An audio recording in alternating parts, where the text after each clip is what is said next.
Sarap sana nito kung may pugita.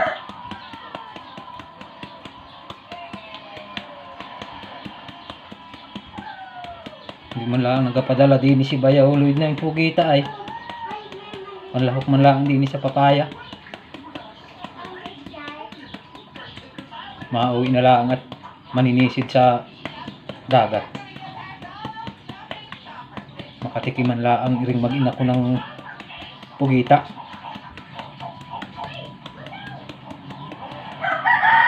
Tagal na hindi natikim ay ng isda ng sa dagat. Gawa ng oil spill. Ngayon daw ay pwede na. Kaya mauwi muna ako at maninisi doon. May dami daw nang huli ngayon pugita ay.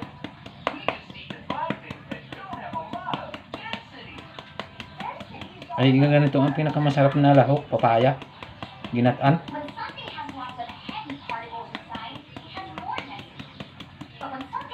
Paborito ng mga Bisaya yun eh.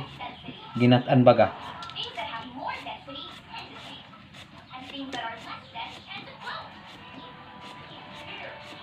Ay dini ito walang pugita dini. Abo lang langin ko na lang ito. Kasama ang kuan. Kalahok nito puso ng saging.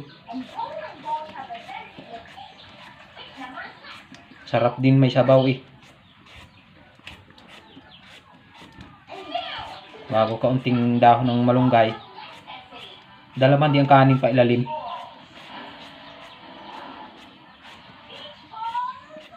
Wala eh.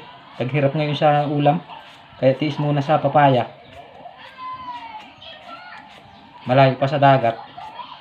Kung sana malapit sa dagat, ay talagang makakain ng masarap-sarap.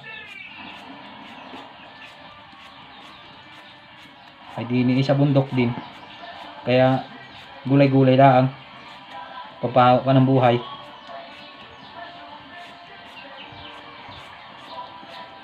Sarap din naman.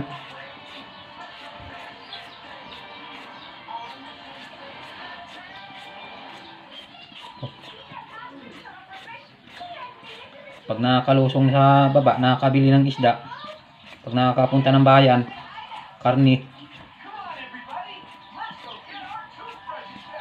Ay pag hindi, galing sa gubat, sa nyugan, ay yun, magaling naman at mayroon dong papaya. Saka yung puso ng saging. Ay dito ngayon, nagulay ko na. Ay kung hindi ako nanguha, hindi anong gulayin na naman namin ngayon.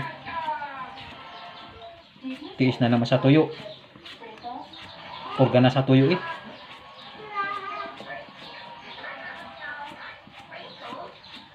Sarap nito. Bago may piniritong tuyo baga. Talagang